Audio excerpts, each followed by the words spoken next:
when we talk about housing, okay, you were just now discussing about water and thinking about what does right to water actually mean. Okay. I think land perhaps and housing are sectors or domains which have been commodified even prior to land, even prior to water. Okay. So water is a more recently commodified thing, but if you think about property, if you think about housing, so this is a sector I think which has been commodified a long time ago, and in fact when we think about the different stages of humankind and the kind of history that we have gone through, then settling into agriculture, settling and making fields, that's where the commodification of land and creation of property first starts, right? And then it moves on from its different phases and stages to where we currently are, where when we think about housing, we think about buying things from market. Okay? So in this sense, I want to give you one very interesting perspective, right? Think about house and think about housing, right? So in our childhood, we are made to study where do different animals and birds stay. So I am going to do that activity with you, okay. So that's the level with which we will start, okay. So where does a horse stay? Stable. Where does a lion stay? Huh? Den. Where do birds stay? And who creates that housing for them? They themselves. What happens to human beings? We want someone else to create that housing, but was that always the case? No. So we are aware of the fact that even now in several of our tribal areas, for example, okay, who creates housing? They themselves, right? They design the house, they live on land which is not necessarily by right their land, no one has signed off that piece of land to them, okay.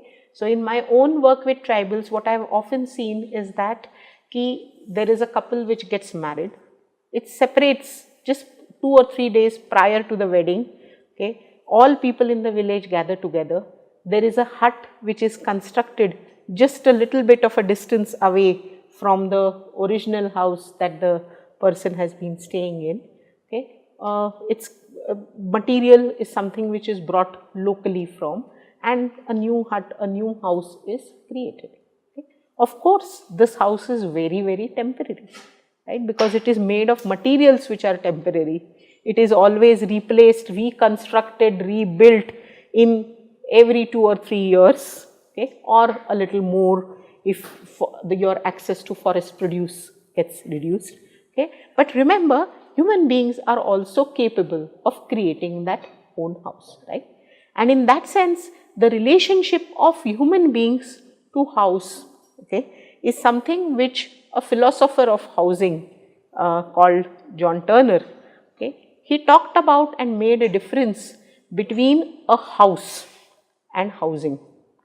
House as a noun, okay, and when we think about house as a noun, it becomes a commodity, a thing which is external to you, okay.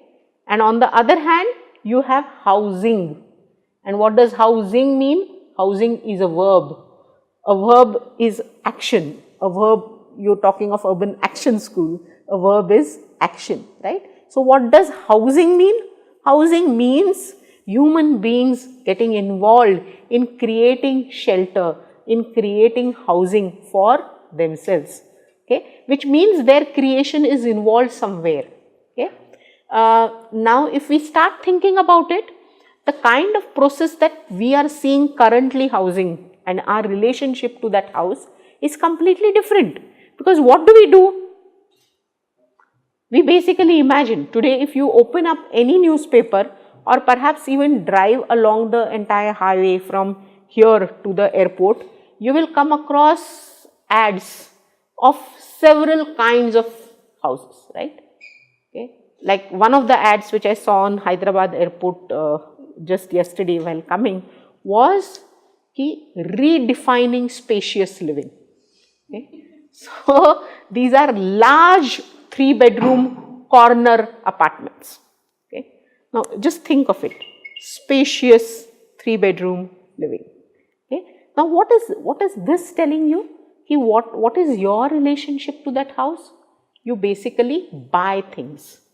Okay. You buy it and you choose a house depending on your capacity to buy or pay. Yes, right.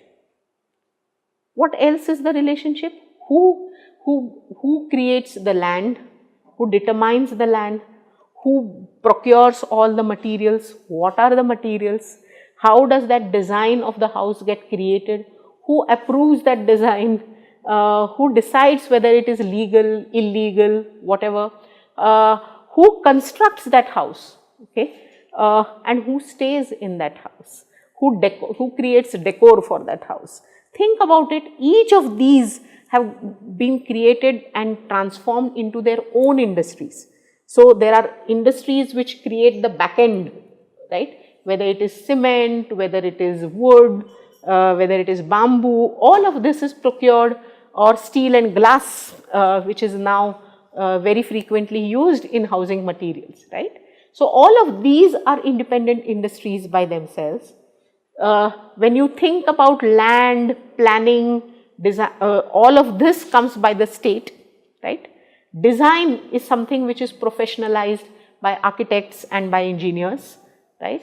The finance is by an entity called a developer, right? The construction is organized, the labor and putting that together is organized by this entity called the builder. The approval for all of this is given then again by the state authorities, whether it is the municipal corporations or sometimes even state authorities, right? And so your relationship to the house or the decoration again is now increasingly made by interior decorators or vastu whatever consultants and whoever, and then finally you go and stay in the house. So your relationship is confined to that of the commodity. Okay. And it is this entire journey that we have to trace and we have to conceptualize when we think about right to housing. And this is something which I am going to reiterate time and again. But you got this difference between house as a noun and housing as a verb. Yes, are you very clear about that? Yeah. So housing as a verb, when John Turner talked about it, he basically meant that one needs to restore to human beings some amount of, you have to disturb the alienation that they have from the creation of housing. You need to demystify the entire act of housing creation, and you have to restore to human beings the act of making housing.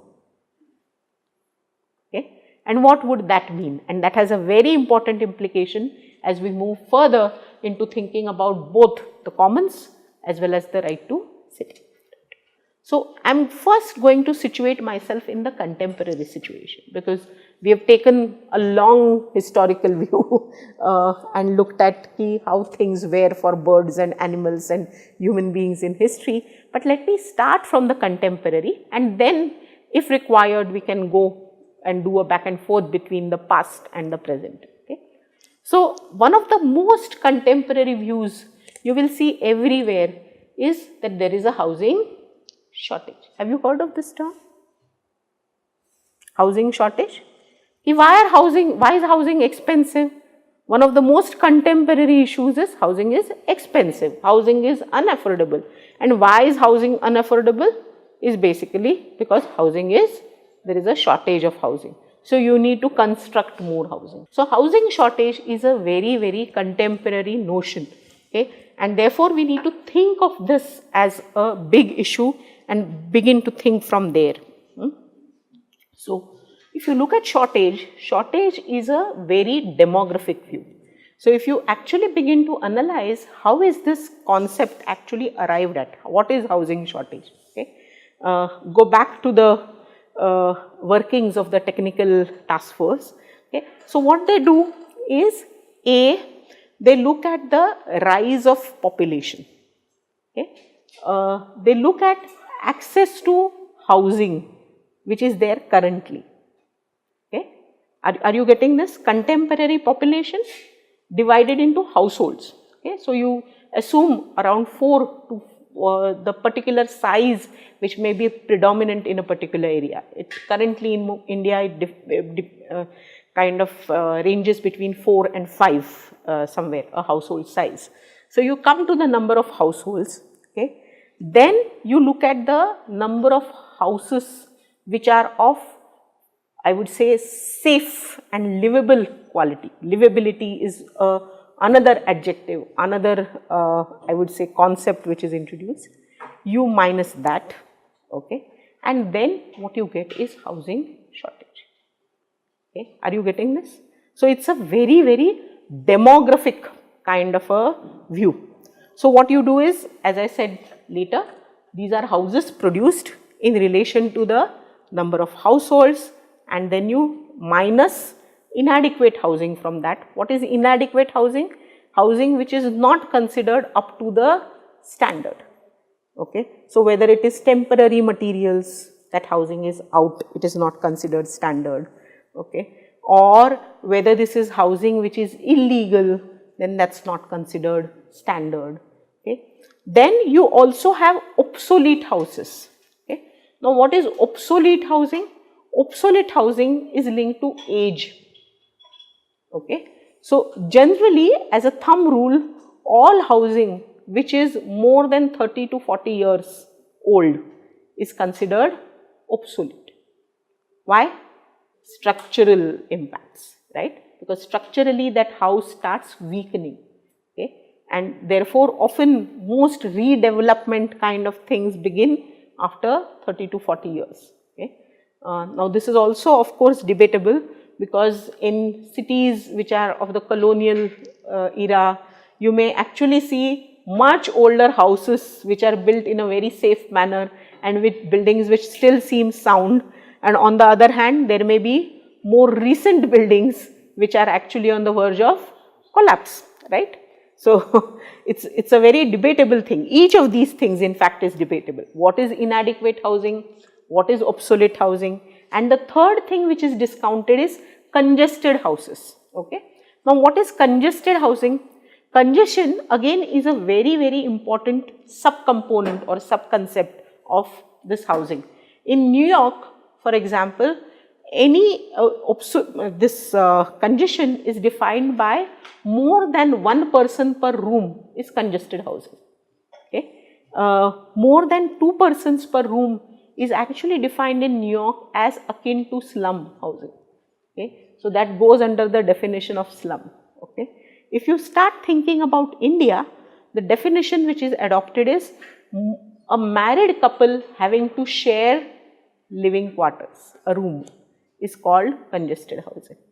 Of course, again debatable whether this is a standard which should be applied, whether we should be using more generous standards and therefore pushing the country towards better normative definitions, higher norms for housing, or whether we should be using floor norms for defining housing. This becomes a matter of debate. But this is how housing shortage is worked out. But this kind of housing shortage does two things. It has a huge weakness because it overlooks the distribution of housing. Okay. Now what do we mean by distribution of housing? You create a production of housing, but you are not understanding how different kinds of housing are distributed across different social and economic groups, or even ethnic groups or class groups. Okay. And this becomes very, very important. And finally, housing shortage, it really perpetuates a discourse which says that if there is housing shortage, what is the thing to be done? Construct more houses, right? So it basically pushes all housing policies into saying construct, construct, construct. And you may see that currently, I'm deliberately starting from this point because all contemporary policies, including the PMAY, which talks about housing for all by 2022, is a policy which has pushed the country into a construction overdrive. Okay. Now, whether this construction overdrive will actually result in housing for all, I think is a question that we need to keep as a big side question when we answer this right to housing as a part of right to city. And finally, this thing of shortage also bypasses the entire distinction between what is formal housing and what is informal housing. Okay. So, it uses most of the informal housing is condemned into saying this is inadequate housing. So, what are we doing then? This kind of a dominant view says that we need to produce housing and we need to therefore pay attention to the system that produces housing.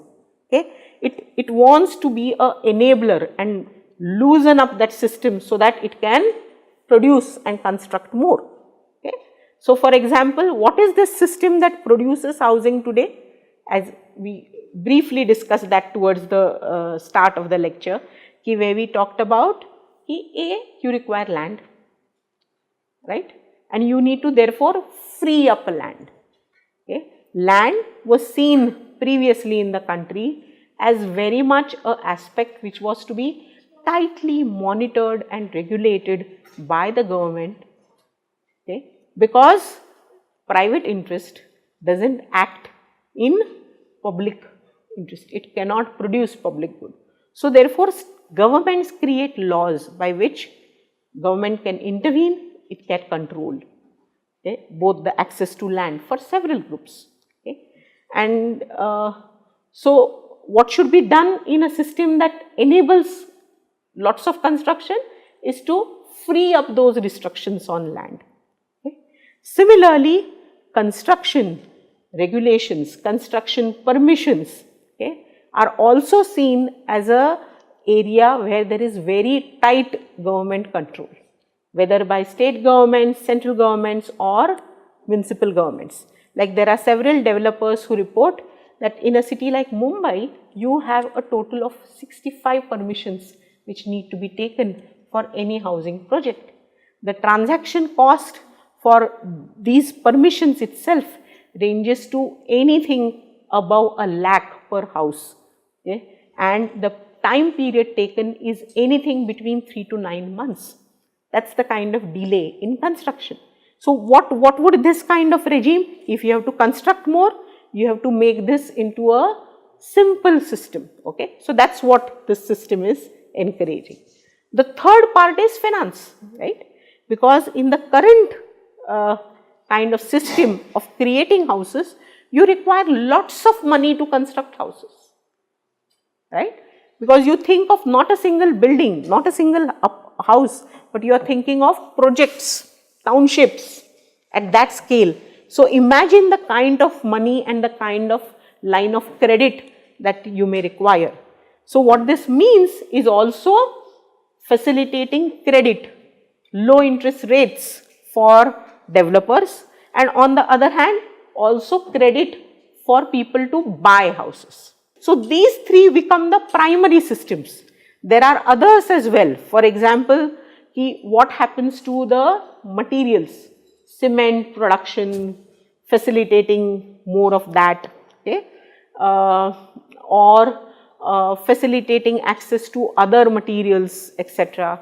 How does one operate across land? So, there are a whole lot of things, but overall a shortage view is also pushing you into, if you want to produce more construction of housing, then you need to make changes to all of these systems which together produce houses. Is this clear? Yes? Yeah, okay. But at the same time, what it does not do is basically it relegates distribution to a next level problem. We first produce houses, then we will see whom the houses go to. Okay. Now, whether we can afford to do that is something that we will need to reflect on. Okay. This is what is the current understanding, a dominant understanding of housing, a commonsensical view of housing as is being portrayed through all newspapers, through all media, through all policies. Okay. And it is in this backdrop I deliberately begin with this kind of a macro dominant view kind of thing as opposed to activist viewpoint. Why? Because this is the context, this is the big backdrop against which we try to locate other views of housing. This is what we are dealing with. Okay? Do you see issues here? And I would like to pinpoint some issues as we move further. So, what are the paradoxes that we see? The discontent with this kind of view of housing that we saw, which is the dominant viewpoint, is basically this. At one level, one is seeing a rising housing stock. In each and every city, including small towns, one is seeing that production levels of housing are rising. There are high levels of vacant housing, like the census 2011 showed us, as Chandana said, some 18.9 million housing shortage. But at the same time, it also showed up around 11 million houses which were vacant. Are you getting this? And so, housing shortage is increasing, but housing vacancies is also increasing. How does one explain this? क्या हो रहा है ये? कुछ तो गड़बड़ है, right? The second thing that you also see is, and this is I think one of the biggest paradox against which we will talk about right to housing, that the bulk of the housing in the country is not produced by developers, it is not produced by the state governments or housing boards at all, but it is produced through a auto construction mode, which means that people construct housing for themselves.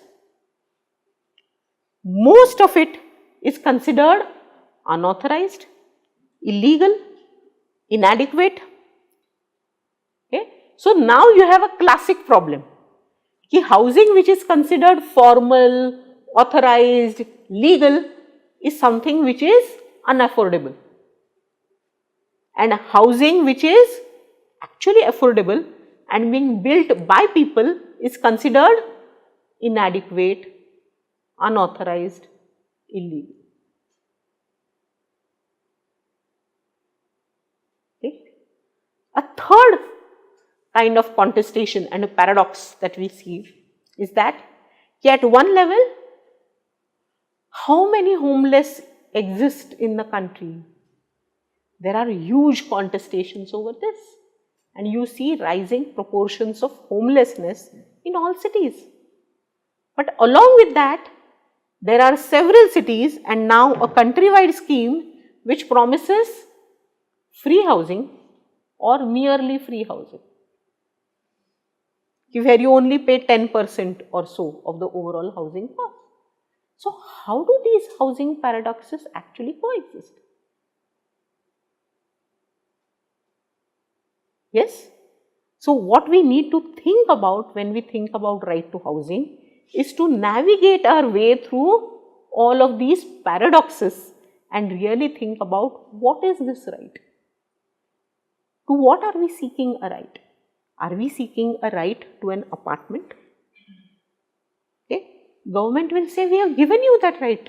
See, by 2022, we are giving you housing for all. Everybody will have a house. So, the real tussle, the real struggle that therefore we are talking about when we talk about right to housing is there is this government constructed, dominant, I would say with lots of shades of neoliberalism, shade of giving houses for all, giving houses for all, but there is a different way of going about it, opposed to protecting a right to housing. Are you getting this? And this is what we will try to analyze as we move further. So, now I am going to take another step. So, this is you got the thing of housing paradoxes that I am really talking about. Yeah. What we are wading through, what we are seeing today is many different facets, extremely complex. And therefore, to talk about right to housing today also becomes talking about and navigating like a bombshell filled kind of a terrain, right? So you have to be very, very clear about what you are talking. So now I'm going to take a step back and I'm going to talk about how we have come to this. Okay? What are the state policies? How have we moved here? And how have we reached this particular point? Because that historical kind of view will perhaps enable us to see what has happened to housing. Why are we seeing so many paradoxes in the field of housing, especially in our country? So, in taking and tracing policies, what is very interesting in India to see is that till the 1970s, okay, we saw a zenith, and when I say a zenith, it really means like a ascending kind of a thing, where increasingly the state intervened in housing markets. Okay. It intervened in housing markets because it decided that private sector developers cannot create any public interest. They cannot act in the larger good of society. Okay? But there was no housing policy till then, not a single housing policy which existed. So the state operated largely through laws and through schemes. Okay? So what were the kind of laws which came in till then? So I think the biggest and the widest known here is the Urban Land Ceiling and Regulation Act, which was introduced in the 1976 in the height or in the middle of the emergency, and this was thought of as the tool, the single most important tool. What would that land act do? It said, and it limited the ownership of private land to 500 square meters per household. 500 square meters per household. Any land in excess of that would be acquired by the state, and acquired by the state at dirt poor prices. So mind you, the maximum price which was offered under the act was 10 rupees per square meter. Okay, just think about it. 10 rupees per square meter, the state would acquire it, and then the state could use it for public purpose. Okay. This kind of an act in 1976. But remember, this was not the only act. Okay. You had the town planning acts, which also enabled the state to acquire land and to intervene in private land. Okay. You also had the creation of housing boards, and all housing boards are also powered by state legislations. Okay. And all the housing board legislations say that acquisition of private land, okay, is a public purpose, and the state can acquire land through therefore using the Land Acquisition Act. Okay. So on one hand you have the ULCRA, which is the Urban Land Ceiling and Regulation Act, which restrains ownership, and also you have all of the planning legislations, and third you have these housing board acts. Okay. You also had the Rent Control Act, which were introduced in the 1940s. Okay. And what was the logic of the Rent Control Acts? Even tenancy transactions had to be regulated by the state, because owners of apartments do not act in the interests of tenants who are the weaker sections, right? So these were the tools, laws, largely laws, and also schemes. So you have the social housing scheme, you have the worker housing scheme, you have the interstate migrant worker scheme, you have a plantation worker scheme, okay? And all of these schemes provided for some component of housing, where part of the share would be given by the government and part of the share would be given by employers. Okay. So this was till the 1970s. So till 1970 you see constantly the state control is increasing. This is the period where you also see the creation of institutions like ADCO or HSMI. All of these are created basically to enable state housing boards to function, planning institutions to expand their repertoire, and so on. Okay. But at this period, what you should also know is that there was no cogent housing policy. nor was there any statement of housing rights. Okay, very detailed. Okay, in 2000 onwards, however, now you are seeing a very different situation. What is this situation? You are talking of liberalizing almost all of these laws which were created. Okay, so the government believes now that there should be some kind of assurance of housing for all, but how do you achieve that housing for all? You achieve it through the market. So there is almost like a 360-degree turn. Are you getting this? Pehle, we were not saying housing for all, but the state was intervening because it believed that private cannot serve the interest of everybody. So you intervene in the housing market, you intervene in the land market, you intervene in construction, you become a builder yourselves, okay, for public good, for protecting interests of weaker sections. And now you believe that you want to give housing for all, but that will be done through private sector. So now really going back to history, and I am going to take you through each of these dimensions. So how has the housing sector really in India changed? Step by step, let's go through this. So first, this is very much a British legacy. You have to understand that. Our system of laws, our system of institutions are very much influenced by the British tradition. Okay. And what does this British tradition mean? Whether it is in terms of understanding how to do planning, what does planning mean, how does one control land, all of this are products of, so you are aware, for example, that our Land Acquisition Act was a 1894 legacy, changed only in 2013, okay, and so we continue to hold on to that, right. Our planning laws, while there have been changes in the planning laws, they still continue to maintain that original shell of what is planning remains the same from colonial days. What has been expanded is the reach of those development plans and planning laws. From thinking about small areas as town planning schemes, we have begun to think of city development plans, regional development plans, or Delhi thinks of a national capital region plan. So the geographical reaches have changed, but the essence of the legislation and the content of it, of what planning means, hasn't changed.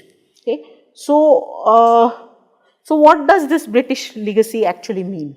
So when it comes to entitlements, when it comes to jurisprudence, when it comes to laws, what we see is that basically there is no explicit right to housing in the Indian constitution.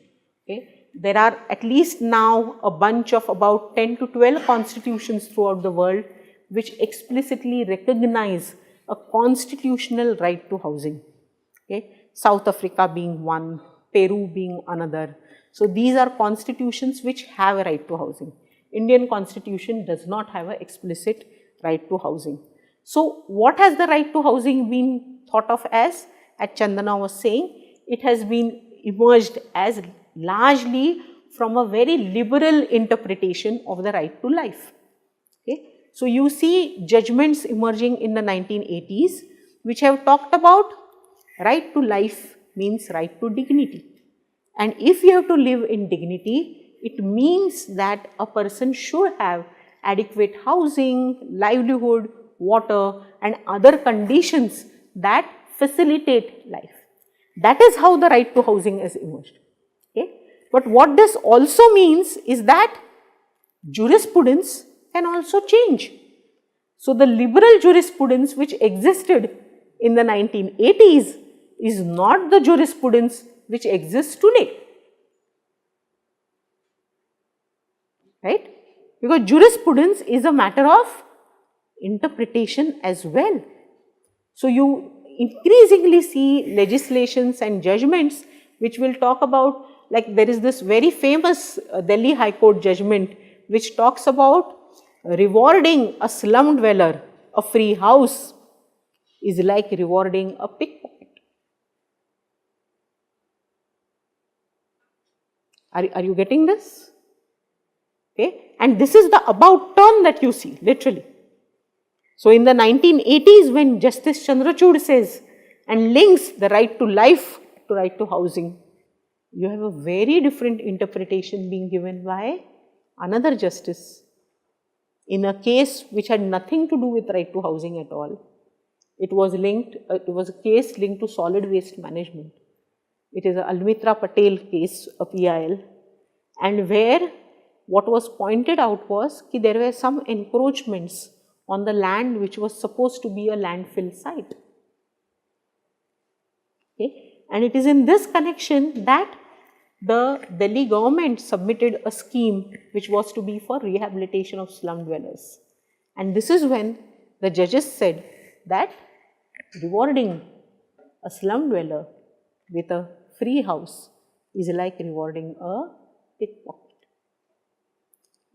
So think about these dimensions ki when you don't have an explicit right to housing, when everything is contingent upon jurisprudence, interpretation of law, this is what can happen, that it is something which is very, very what I would say contingent upon particular people, particular cities, and at the same time we need to understand that now the legislative climate is changing from laws which intervened in the land and housing market to a state which believed that it had to become part of the land and housing markets in order to create affordable housing for the public. Today, those very laws are being repealed. So, rent control law is repealed or revised considerably in several states. You will see the Land Ceiling Act has been repealed again throughout the country except in West Bengal. So, all those legislations which facilitated government control in land markets are now being either repealed and demolished completely, or they are being revised or not being implemented in ways that they were thought of early. So, this is the legislative climate. What is the contribution of legislation to housing, tell me, or land laws to housing? What is the contribution of laws? Why are we studying and looking at laws when we look at the housing sector? Because of the relation to land. Yes, the relation to land, relation to planning, and relation to also how they can control transactions between people. You will also see that there is a new generation of laws coming in now. Okay. One example that I can give you here is the RERA Act, which you must have heard of, Real Estate Regulation Act, right. So, that is like a new generation act, but what is it trying to control? It is almost like a consumer grievance redressal kind of act. So, we can discuss that later, but look at the changing climate of acts itself. Okay. Then the second arena that we need to look at is regulation of finance. Okay. Because why is finance important? I already explained you the importance of that. No longer has housing remained an activity where people can collect their own savings or gather contributions from neighbors or well-wishers or friends or relatives and construct a house, right. Because the more that we now depend upon the market, you require multiple years of investment to think about a house, right. And therefore, regulation of finance has emerged as a very important arena. So, what do you see there? Right till the 1980s, okay, there were hardly any housing institutions in the country. So, if any of you think back to your own parents, especially if you have been town or city dwellers, think about when did your parents even aspire to have a house? At what age? How did they acquire the house? What kind of financial sources did they have access to? And you will know that perhaps only people who were associated with the public sector in any fashion, okay, or worked in banks themselves, they were the only people to have access to finance. And access to finance was largely limited to the nationalized banks. Even nationalized banks did not consider housing loans to be a very important dimension. They gave loans very very rarely, very sparingly. Okay. So then the first institution, housing finance institution to be started in the country was the HDFC in 1986. Okay. So, and after that you will see that housing finance has become a sector which has been extremely liberalized. Okay. Lots of changes in the housing finance sector. So, there can be several that I can mention. One of them is in 2005, all FDI, there can be 100% FDI which can be allowed in housing. Okay. You know what is FDI? Foreign development, right? And there are several sectors, you know, for example, even in retail now or in production of drugs or medicines, you don't allow 100% FDI. Okay? You want domestic capital to be existing.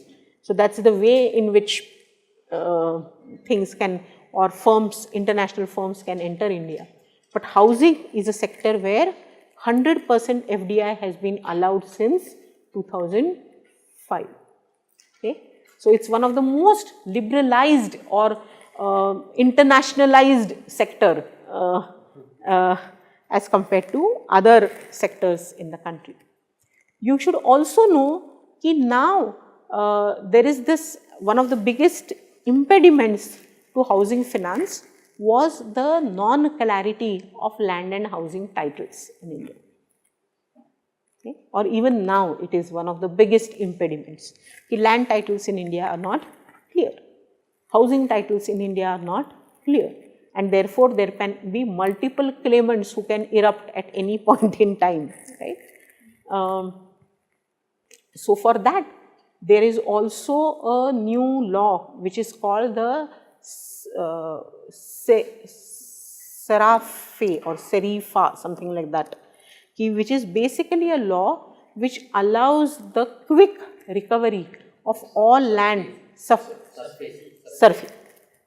No? And this can allow for a easy, what I would say, acquisition of all lands or properties which have been put to mortgage. Okay.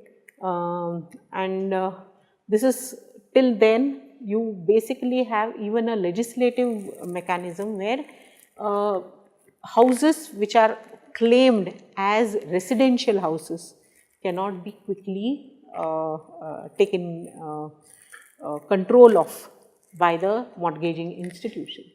But now the Safari Act also allows that. So this is about finance. Now the construction sector itself is a very, very interesting sector in India, and what you see is who are the developers, who are the builders, who develops housing. And we talk about auto construction, but at the same time, just like you have retail firms, you have a whole lot of thousands of builders and developers all over the country. And the profile largely is that they are very small, they are very fragmented, they are very limited. Most developers and builders in the country are one city operator. So I construct only in Junagadh, okay, and I construct one building at a time.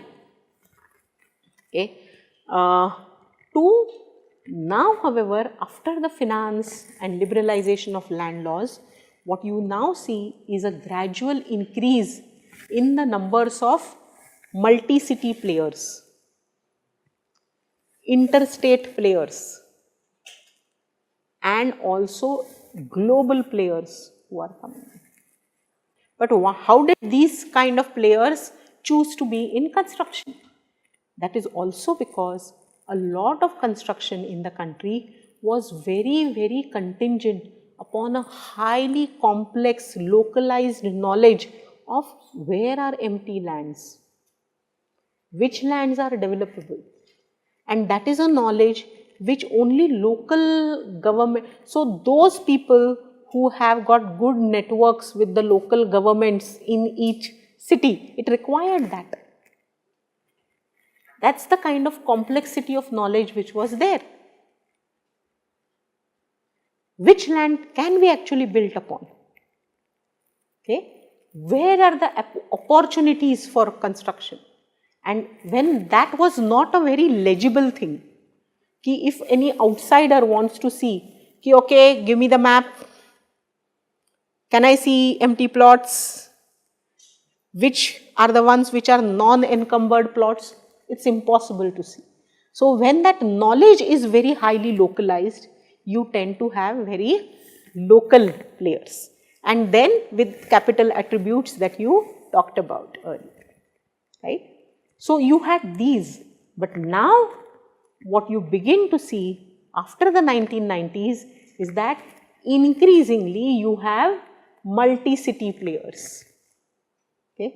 So you will have therefore developers from Mumbai who also operate in Pune, also operate in Sangli. You will have players from, you also have interstate players. So therefore DLF is now therefore not just a Delhi group.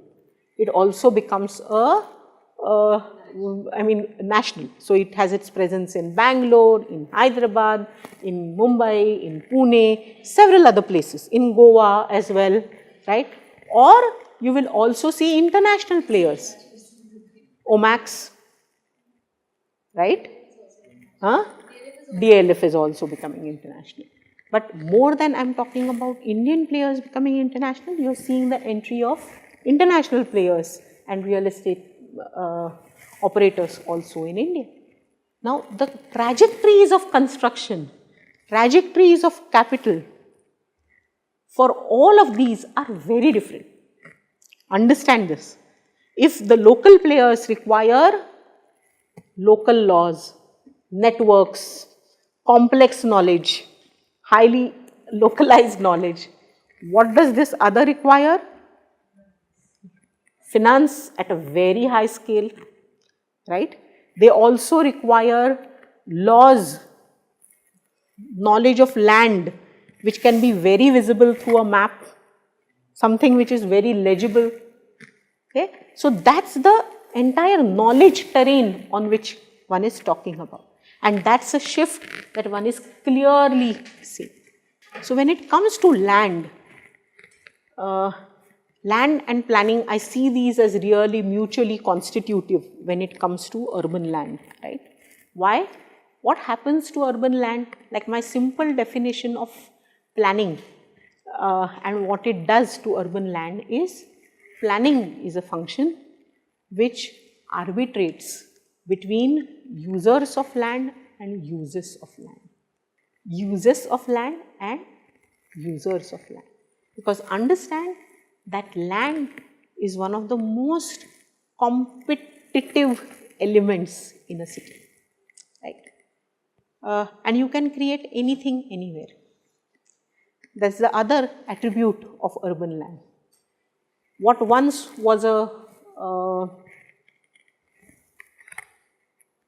landfill site can tomorrow become a park or a residential site.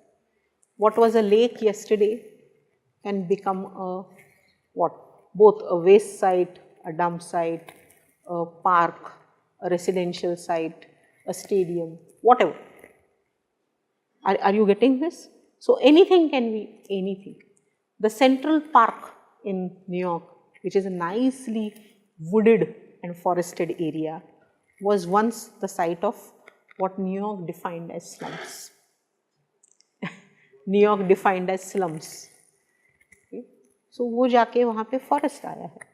So that's, I think, the interesting attribute of urban land, right? That you can have anything anywhere, and all of these compete because people want everything, right?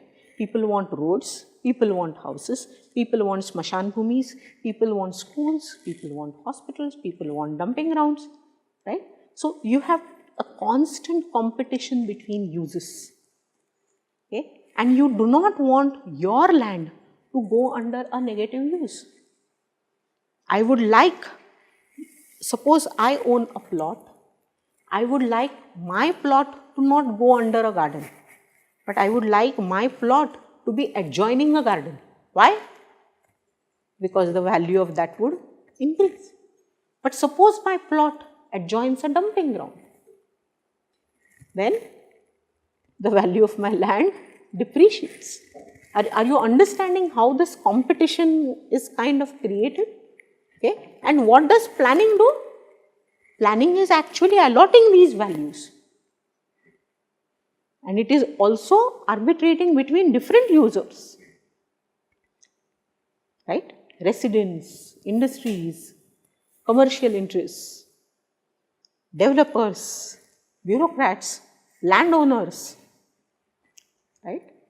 And therefore, both of these are, I am kind of putting them together, land and planning. So what happens? What is the change that one is seeing? We had an extremely high level of regulation on city land.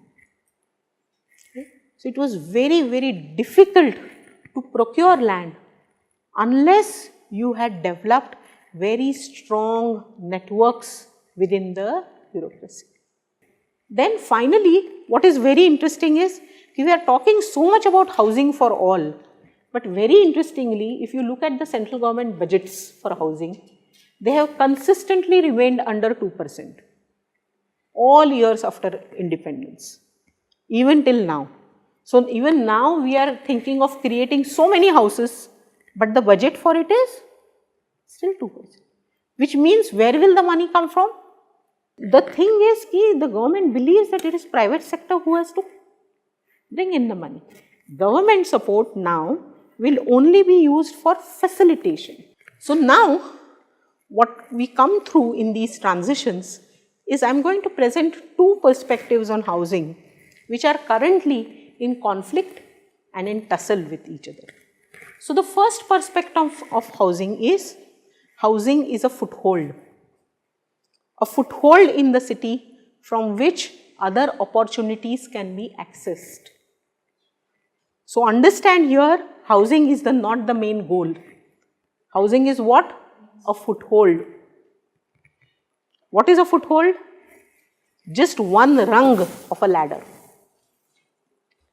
But one rung of the ladder from which I can access other opportunities. What are these other opportunities? Work,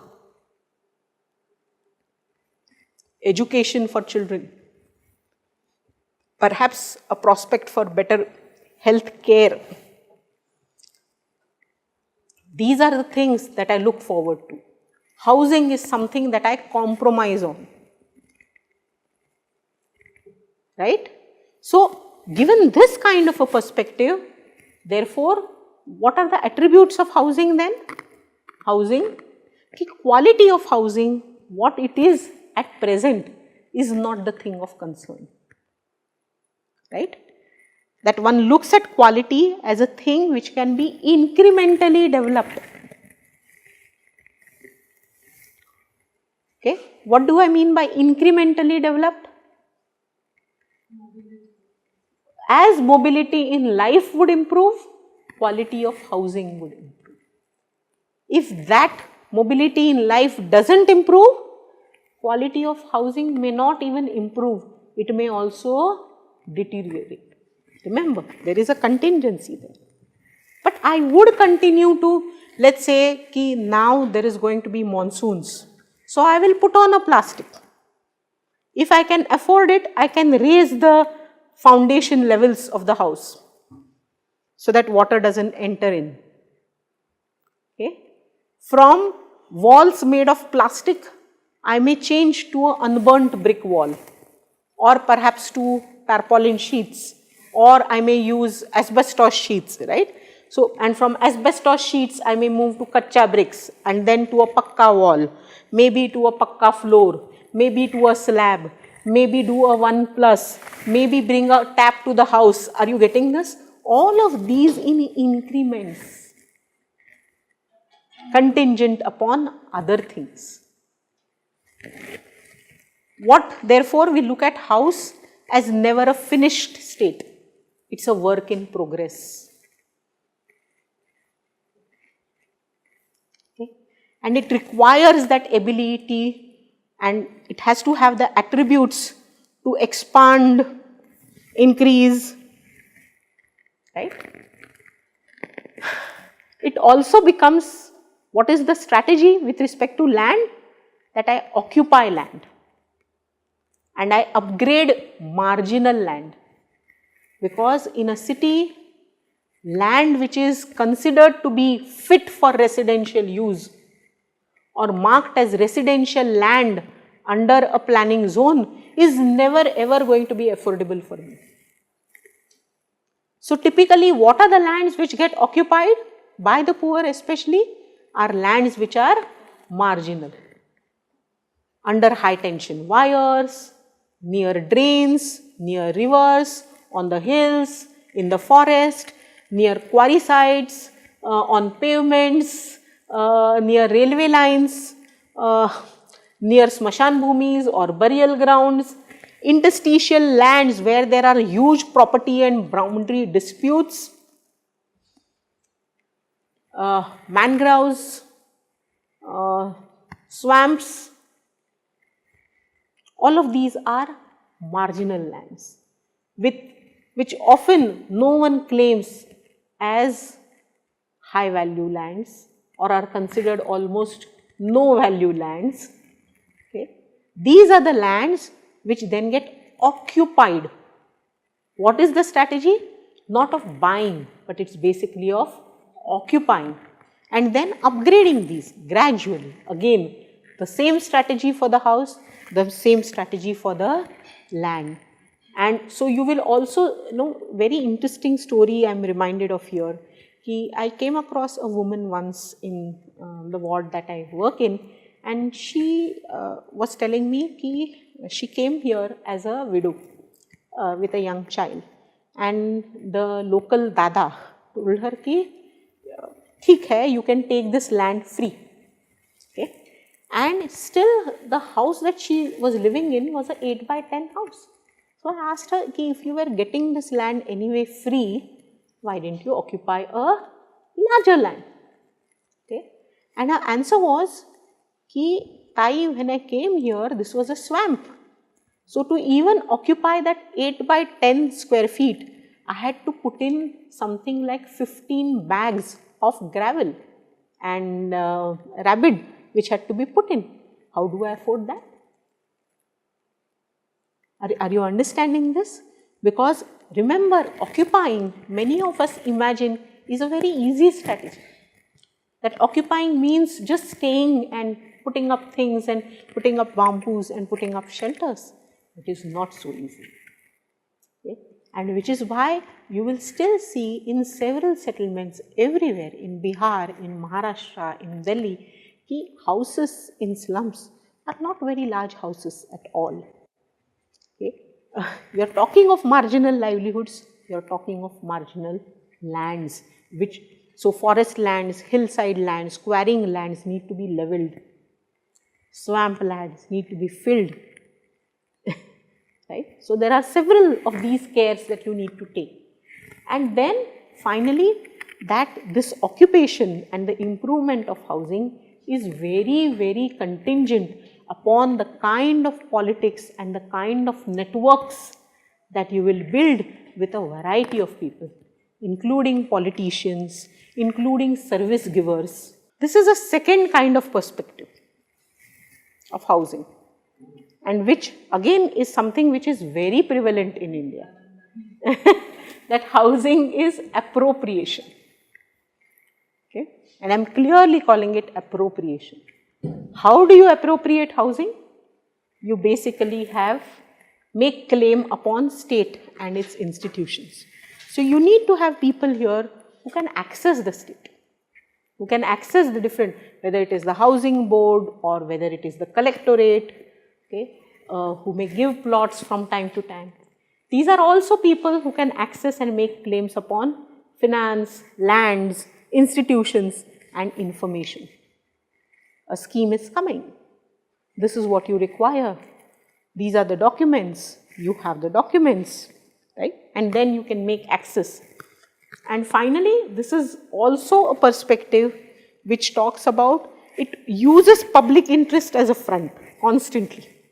But that understand that in the Indian context, public interest has always meant, always, invariably, it has meant keeping the poor as a front, but interests which are being served are not that of the poor. Okay. So, it is very contingent upon a nexus bureaucracy, and this is the real interest that you actually see. They often, this is portrayed as formal, legal, and that is why I thought it is important to expose it and to call it housing as appropriation. So, if one is housing by occupation, the other is housing by appropriation. And these are the two perspectives which are extremely key and how they tussle. And in this scenario now, post the 90s, we see a very, very different thing which is happening. Till the 1990s, you could see these two tussles happening in the cities. Perspective on housing 1, which is housing by occupation. Perspective on housing 2, which is housing by appropriation, right? And in this scenario, you find this. What is this graph showing you? This graph is showing you the entry of FDI in the country. And this is the foreign equity flows, the green one. And linked to it, you should also see how the amounts are disbursed by HUDCO, which is the red line.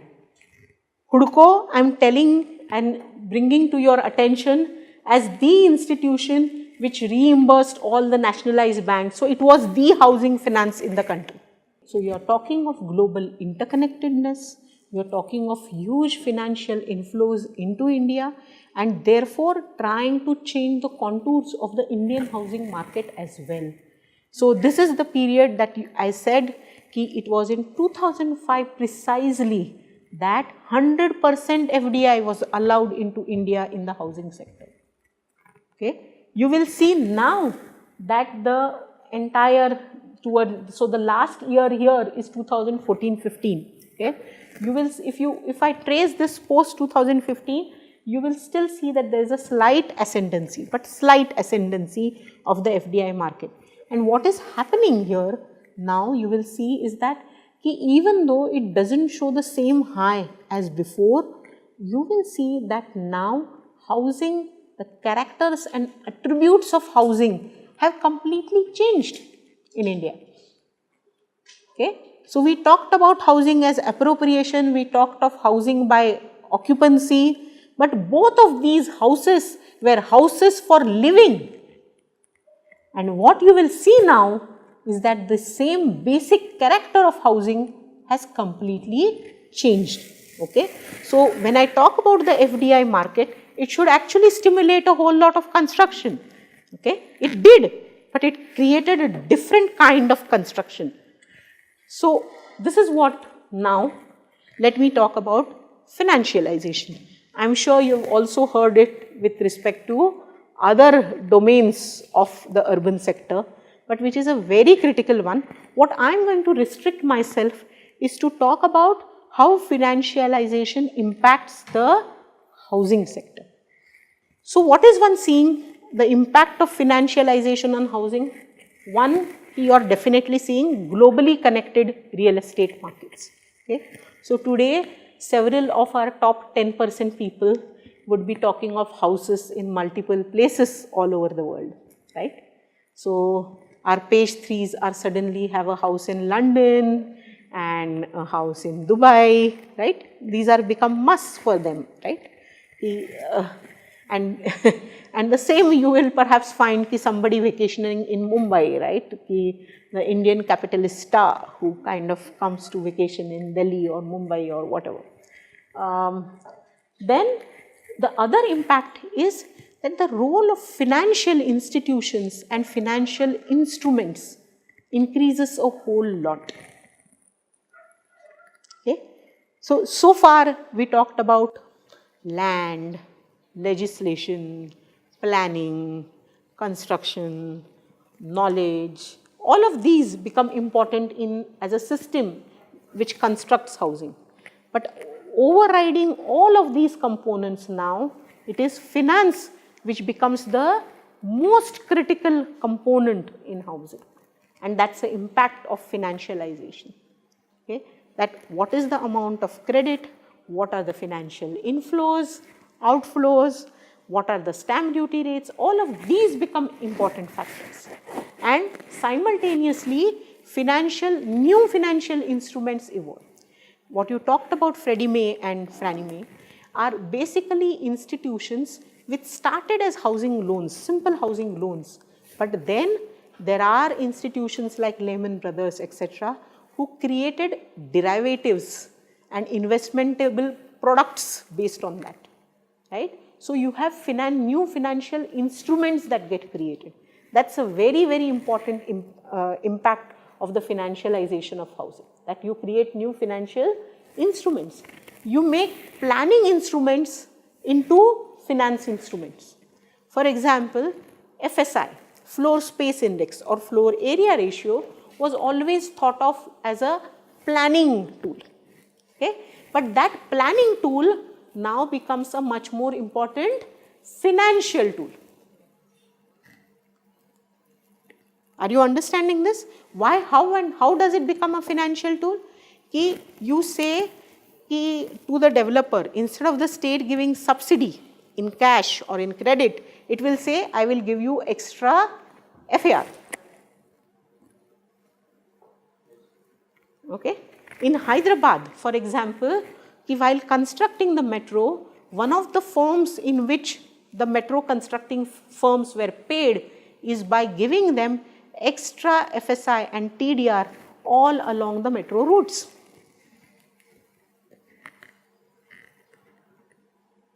Are you getting this? So planning instruments then become financial instruments. Okay? That's a very, very interesting and very important impact. And then housing emerges as investment. Even though we talked about housing as appropriation or we talked about housing as occupation, they were still, as I said, houses for living. Now we are thinking of a new thing, which is housing as investment. So when you think of housing as investment, you begin to think of having multiple houses. There is a second home, there is a holiday home, then there is a home for investment. अभी तो बच्चे सीख रहे हैं, बड़े होंगे तो कुछ तो लगेगा अगर बाहर जाना है, whatever. And housing, then when you start looking at it as investment, you start comparing it with other instruments that you have for investment. Gold, stocks. How does housing compare with that? Are you getting this? So the attributes that you are putting to the house begin to change. Another very interesting thing that you see is, you see investment across sectors.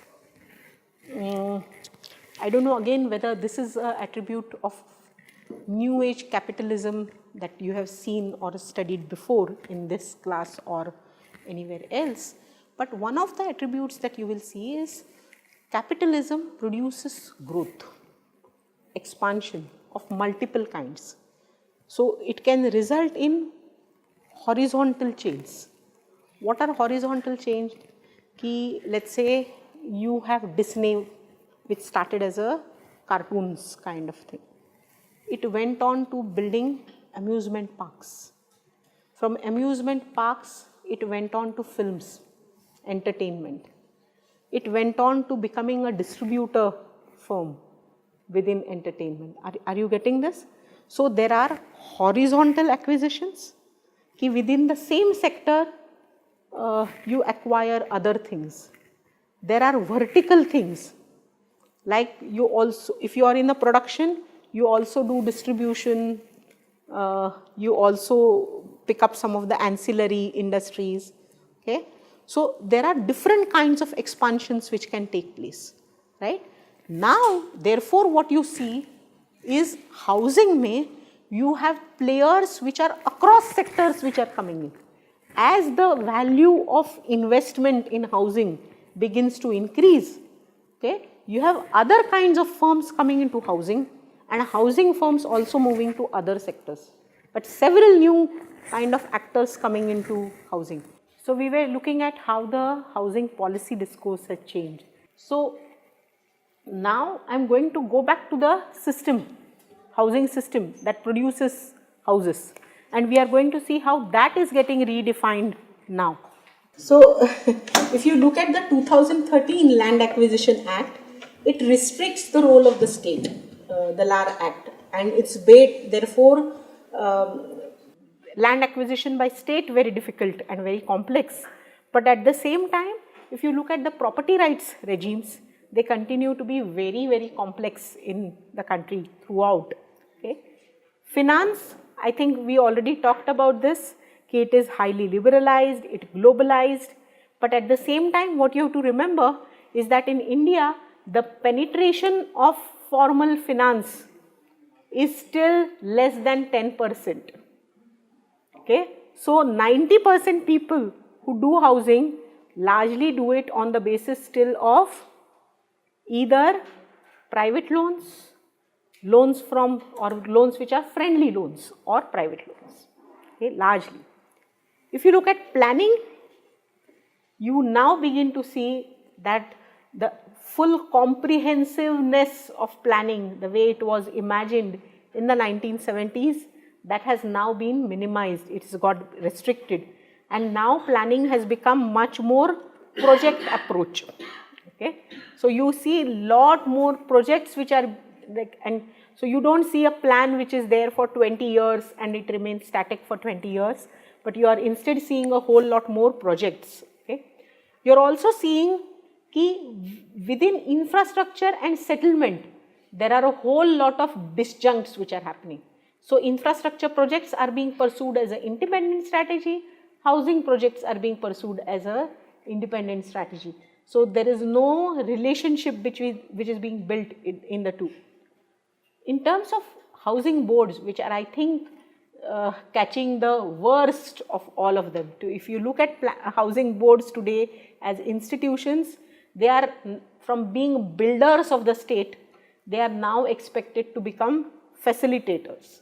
And the flow of finance to them from institutions like HUDCO or from state government has also dwindled, and yet they are expected to produce housing.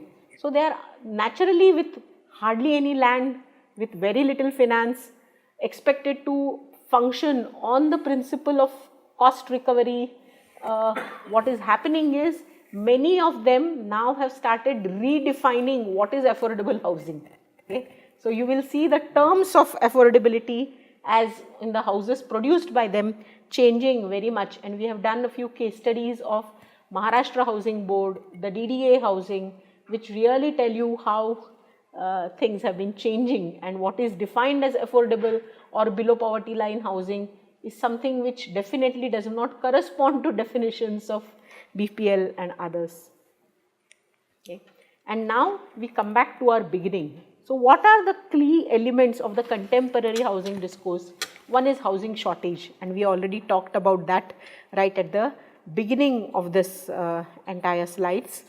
Affordable housing, which I showed you in that emergence, how it emerged suddenly in the 2000. Okay. So what is very interesting about affordability is in the entire international housing rights discourse, the housing right definition, okay, which is given by the UN Economic, Social, Cultural Rights Subcommittee, is one that gives a larger definition of adequate housing.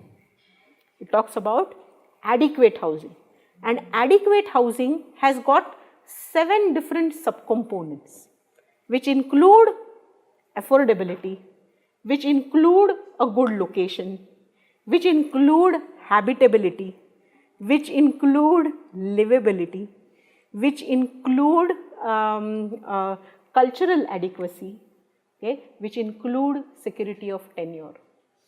Okay. All of these are expected to be the subcomponents of what is adequate housing. Affordability is one of those 7 components. But in the contemporary housing discourse, we only talk of affordable housing. Are you getting this? So it's one component which is pulled up, and what happens to other components? That remains a question mark. What happens to cultural adequacy? What happens to security of tenure? What happens to location? Chandana, I was talking about, no? Okay, what happens to location and whether people are being pushed to peripheries? That doesn't matter. It is affordable housing. Okay, that's what happens when you pull up one element of that entire, and give it importance. Okay, even this affordability actually responds to much more the supply side imperatives. And what do I mean by that? If you think of affordable housing and a housing system which is creating, you can give subsidies both to the demand side or to the supply side, right? Supply side is who? It is the developers, it is the builders, it is the cement industry, and so on and so forth, right? You can also give subsidies to the demand side, which is making housing affordable to people who want housing by giving them big subsidies or giving them concessions. But currently what you see happening in India is all the subsidies are being given to the supply side. So this is again something that you need to understand. Then another very, very nuanced thing which we need to get into is how do you define that affordability then? Okay? And this is, I want to kind of stress again here, let me get into some detail because you need to understand this, is affordability can be defined in multiple ways. Okay? So including in terms of definitions of affordability. So one approach to affordability is what is called the house to income ratio. Okay? How much income you earn and what multiples of your annual income are required to buy the house.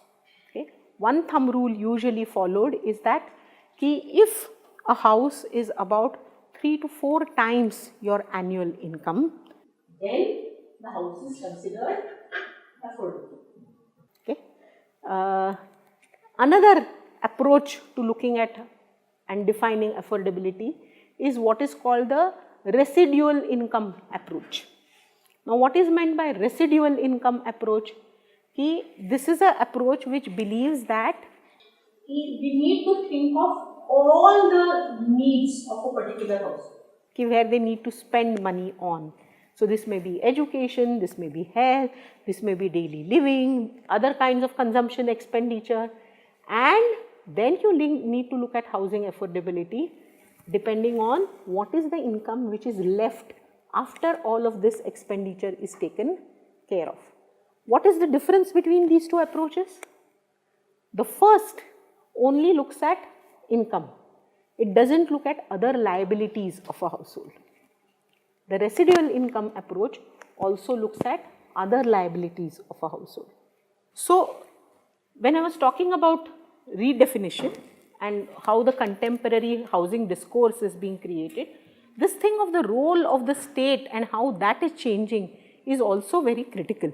And as I said, the state basically believes in using land in an optimal manner.